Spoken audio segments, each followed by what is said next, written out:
오늘은 사사기 강의의 첫 번째 시간으로 내가 너와 함께하리라, 내가 너와 함께하리라 라는 제목으로 하나님 말씀 증가하도록 하겠습니다. 오늘부터 2달 동안 사사기를 중심으로 하나님 말씀을 전하고자 합니다. 우리가 사사기를 잘 이해하기 위해서는 먼저 사사기가 어떤 배경에서 쓰여진 책인지를 먼저 알 필요가 있습니다.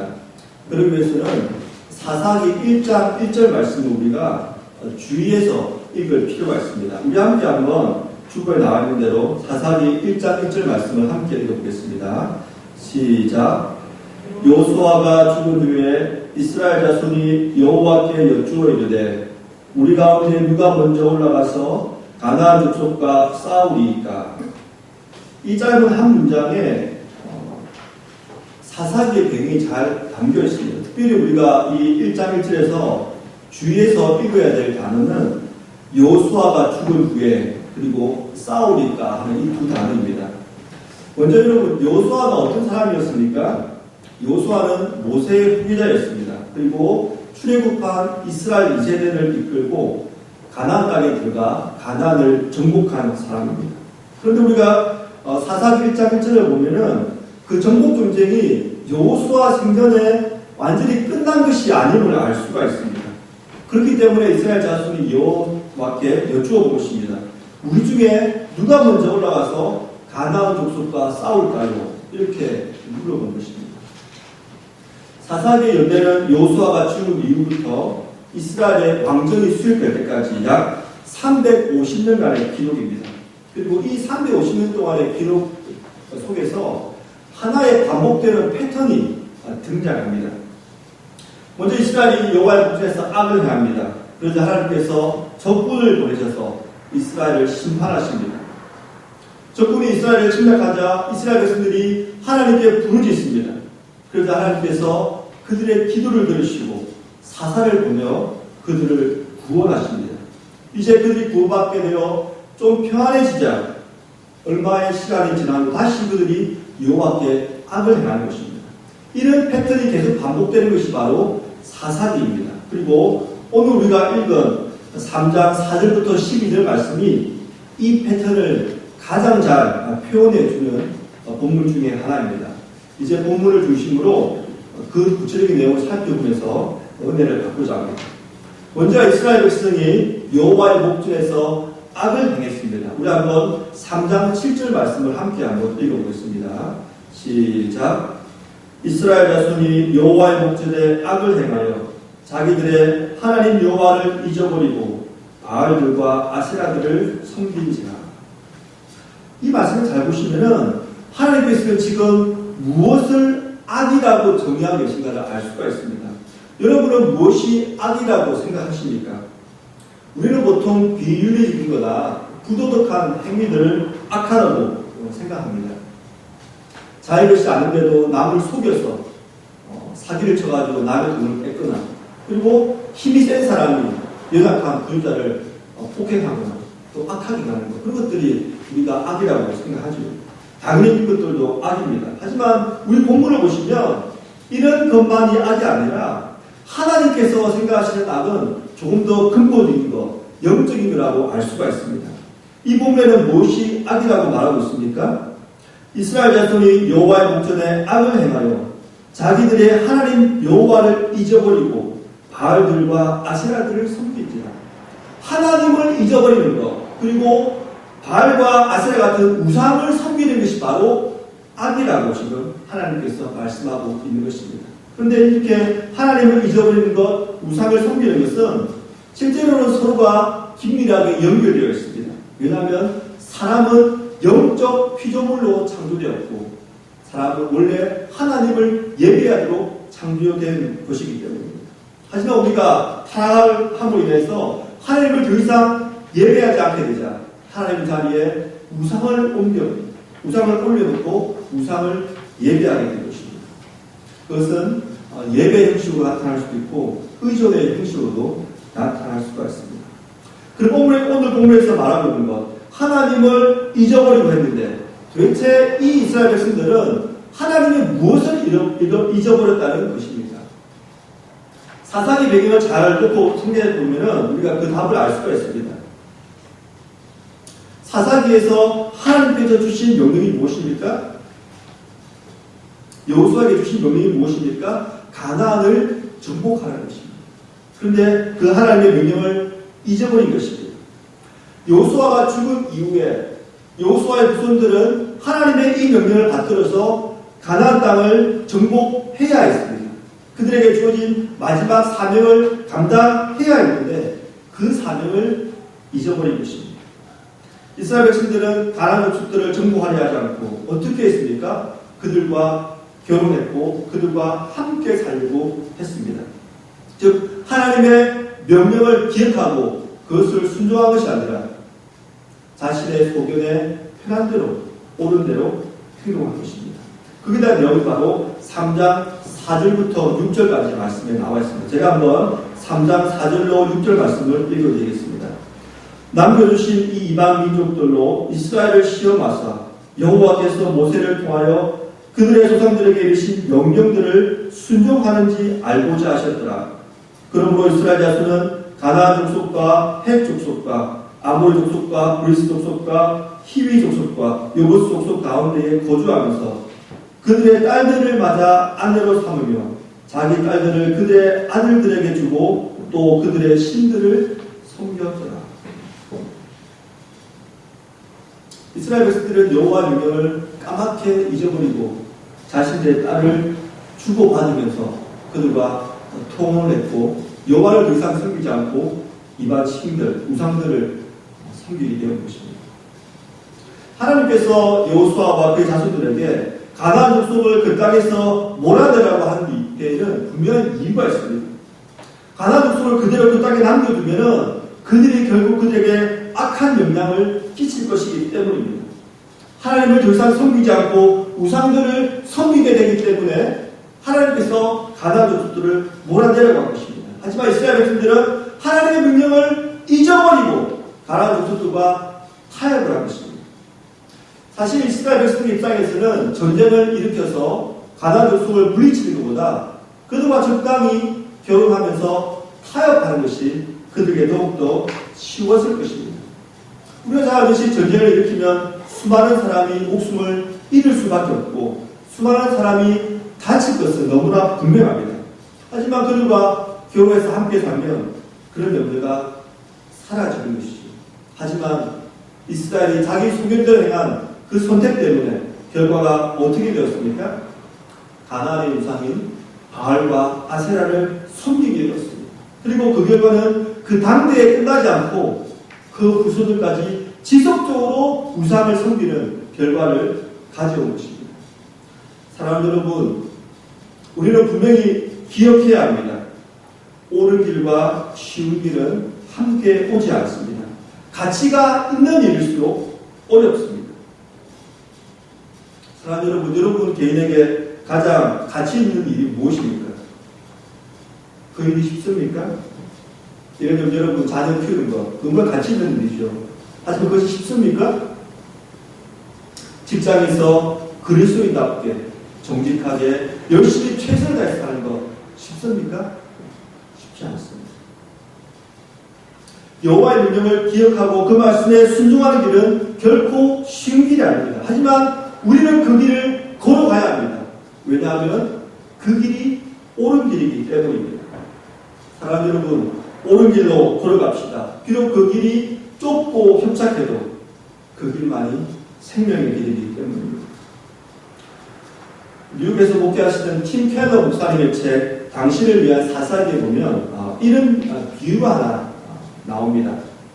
우리의 마음은 매우 추운 날 양동이에 담긴 물과 같다. 얼음이 생길 때 꾸준히 저어주지 않으면 꽁꽁 얼어붙을 것이다. 여러분, 우리 어른들은 그런 경험이 별로 없지만 여러분 한국에 사실 때 아니면 추운 지방에 사실 때 매우 추운 날 밖에 한번 나가 보셨습니까? 매우 추운 날에는 아무것도 하지 않고 방 안에만 그냥 있고 싶습니다. 하지만 밖에 있는 물을 얼지 않게 하기 위해서는 물을 저어줘야 되는 것입니다. 마찬가지입니다. 혹시 지금 우리의 영적 상태가 찬바람이 쌩쌩 부는 그런 추운 날을 경험하고 있지는 않습니까? 우리가 이렇게 영적으로 침체되었고 정말 추운 이런 경험을 한다면 날씨가 똑같이 아무것도 하기 싫습니다. 다 포기해버리고 싶습니다. 하지만 이럴 때일수록 우리의 마음을 저어줘야 됩니다.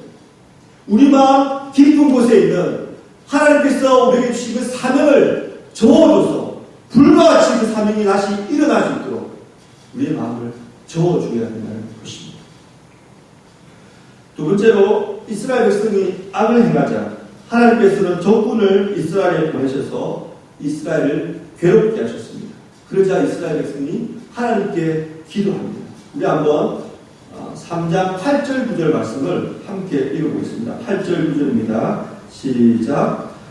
여호와께서 이스라엘에게 진노하사 그들을 메소포타미아 왕 구상 리사다임의 손에 파셨으므로 이스라엘 자손이 구상 리사다임을 8년 동안 섬겼더니 이스라엘 자손이 여호와께 부르시매 여호와께서 이스라엘 자손을 위하여 한 구원자를 세워 그들을 구원하게 하시니 그를 곧 갈렙의 아우 그나스의 아들 온니엘이라. 이스라엘 백성이 하나님을 잊고 우상을 섬기자 하나님께서 진노하십니다.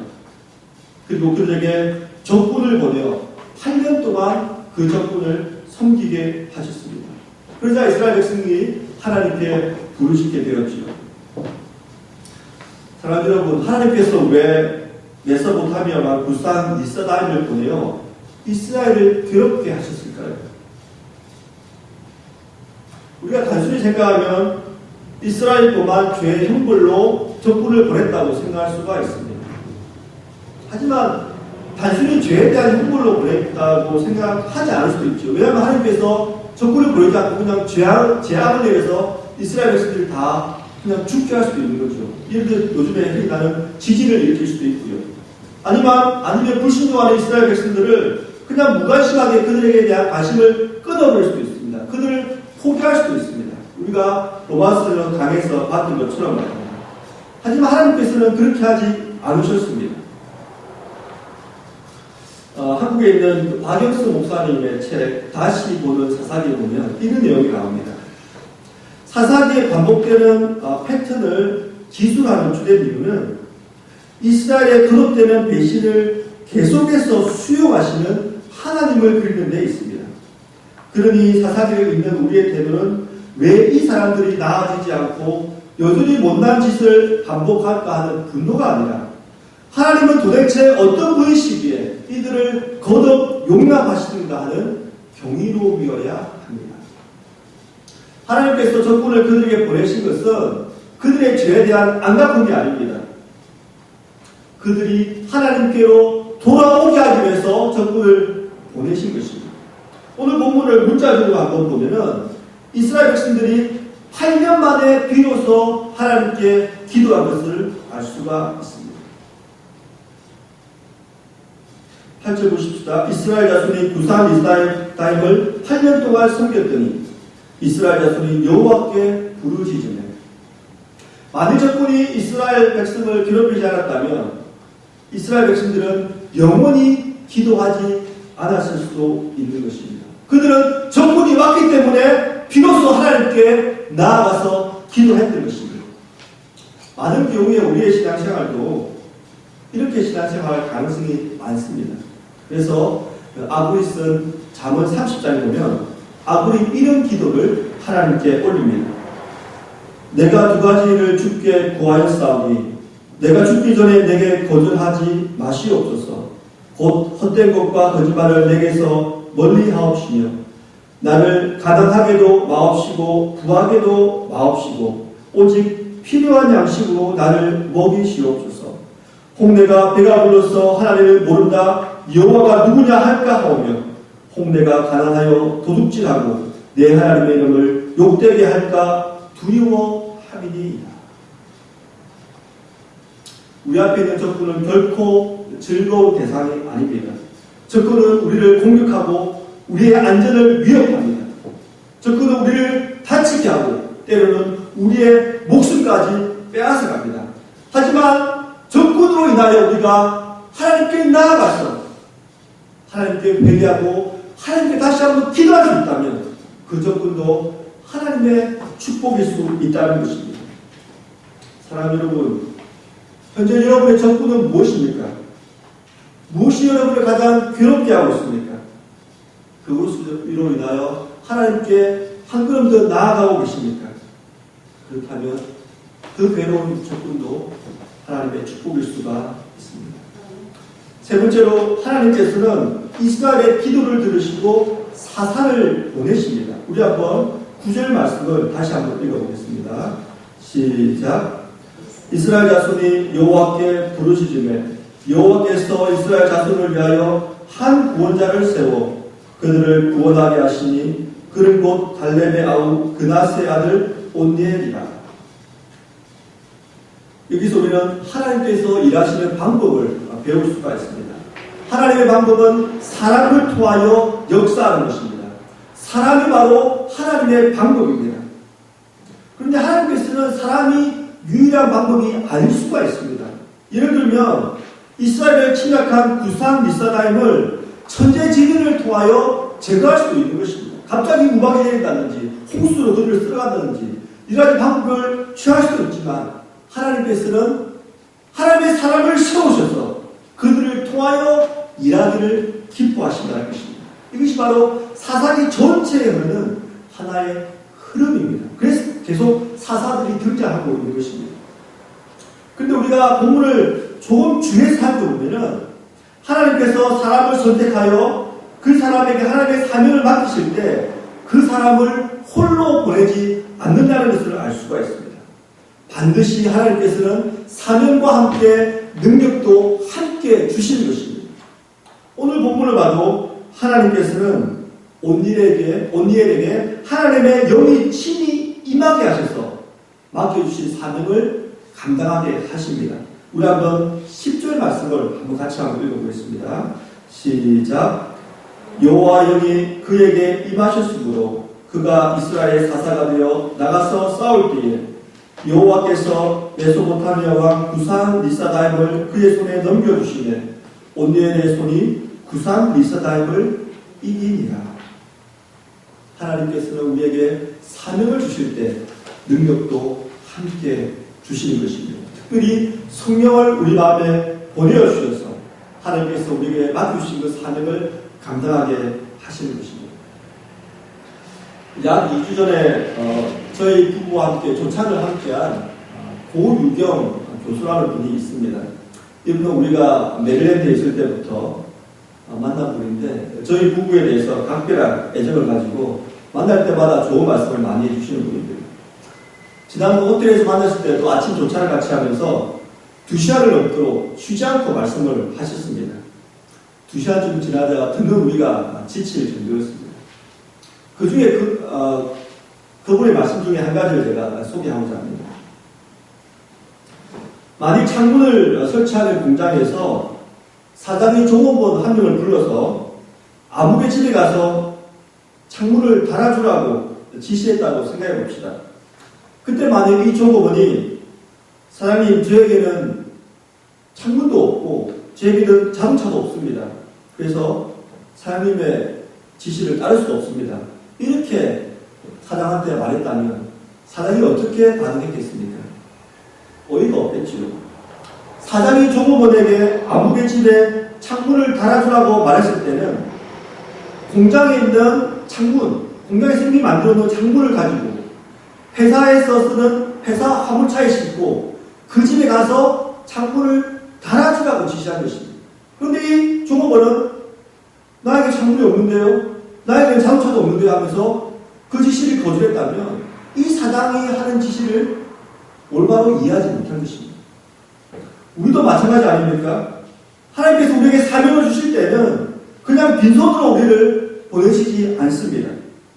아무렴 하나님께서 일개 공장의 사장보다 못하시겠습니까? 반드시 우리에게 사명을 주실 때는 우리가 그 사명을 감당할 수 있도록 능력도 함께 해주시는 것입니다. 우리 교회도 마찬가지입니다. 하나님께서 저희에게 이곳에 개척교회를 하라고 사명을 주실 때에는 하나님께서 우리와 함께 하시고 이 사명을 감당할 능력도 함께 해주시겠다는 약속이 그 안에 담겨 있는 것입니다. 이것이 성경 전반에 흐르는 하나님의 일하시는 방법입니다. 우리는 지금 여호수아가 죽은 이후의 사건을 다루고 있는데 여호수아의 때를 한번 생각해보십시다. 하나님께서는 모세가 죽은 이후에 정말 이스라엘의 위대한 영적 지도자가 사라지자 불안에 떨고 있던 여호수아에게 사명을 맡기시죠. 너는 이제 이스라엘 백성 2세대를 이끌고 가나안을 정복해야 된다. 그런 사명을 주시면서 무슨 말씀하셨습니까? 강하고 담대하라. 두려워하지 말고 놀라지 말라. 그런데 이것으로 끝난 것이 아닙니다. 네가 어디로 가든지 네 하나님 여호와가 너와 함께 하느니라. 하나님께서는 우리에게 사명을 주실 때 사명과 함께 능력도 함께 주시는 것입니다. 그리고 하나님께서 우리에게 주시는 가장 큰 능력은 능력의 원천이신 여호와 하나님께서 우리와 함께 하시는 것입니다. 사랑하는 여러분, 여러분에게는 어떤 사명이 있습니까? 어떤 사명을 받으셨습니까? 그 사명을 잘 감당하고 계십니까? 아니면 여러분 자신의 부족을 바라보면서 그 사명을 잊거나 포기하고 있지는 않습니까? 한 가지를 꼭 기억합시다. 하나님께서는 우리에게 사명을 주실 때 우리에게 능력도 함께 해주십니다. 마지막으로 한 가지만 더 언급하고 말씀을 뵙겠습니다. 마지막 순서로 이제 온니엘이 죽자 이스라엘이 다시 여호와의 목전에 악을 행합니다. 우리 한번 11절, 12절 말씀을 함께 읽어보겠습니다. 시작. 그 땅이 평안한 지 40년에 그나스의 아들 온니엘이 죽었더라. 이스라엘 자손이 또 여호와의 목전에 악을 행하니라. 이스라엘 자손이 여호와의 목전에 악을 행함으로 여호와께서 모압 왕 에글론을 강성하게 하사 그들을 대적하게 하시네. 이스라엘의 평화는 온니엘이라는 좋은 사사가 생존해 있을 때까지만 지속되었습니다. 온니엘이 죽자 이스라엘은 다시 여호와의 목전에 악을 행했습니다. 그러자 하나님께서는 다시 모압 왕 에글론을 적군을 보내어 이스라엘을 대적하게 하십니다. 이런 패턴이 사사기 전반에서 계속 흐르고 있습니다. 우리는 이런 패턴을 보면서 무엇을 기억해야 할까요? 우리는 우리에게 진정으로 필요한 것이 무엇인지를 이 패턴을 통하여 배워야 됩니다. 우리는 우리를 이끌어줄 좋은 사사가 필요할 뿐만 아니라 죽지 않는 영원한 사사가 우리에게 필요함을 인지하게 됩니다. 그렇다면 우리에게 이런 사사가 있습니까? 우리를 영원히 떠나지 아니하고 우리와 언제나 함께하면서 우리를 인도해줄 그런 사사가 우리에게 있습니까? 이 사사기는, 이 패턴은 궁극적으로 누구를 향하고 있을까요? 우리는 이 사사기를 읽을 때마다 우리의 영원한 사사가 되신 예수 그리스도를 바라볼 수 있게 됩니다. 예수님께서는 승천하시면서 제자들에게 사명을 주시고 또 무엇라고 말씀하셨습니까? 마태복음 28장 말씀입니다. 그러므로 너희는 가서 모든 민족을 제자로 삼아 아버지와 아들과 성령의 이름으로 세례를 베풀고 내가 너에게 분부한 모든 것을 가르쳐 지키게 하라. 볼지어다 내가 세상 끝날까지 너희와 항상 함께 있으리라 하시니라. 내가 세상 끝날까지 너희와 항상 함께 있으리라. 우리의 진정한 사사인 예수 그리스도는 이 세상 끝날까지 우리를 떠나지 아니하시고 우리와 함께 하시고 우리에게 주신 그 사명을 감당할 수 있도록 능력을 주시는 것입니다. 말씀을 했습니다. 사랑하는 성도 여러분, 이번 한 주간을 살아가면서 우리에게 맡겨주신 그 사명을 기억합시다. 그리고 그 사명을 감당할 수 있도록 성령께서 우리와 함께 하시고 우리를 떠나지 않으심을 기억합시다. 이번 한 주에 우리 삶을 통하여 하나님께서 큰 영광 받으시기를 간절히 바랍니다.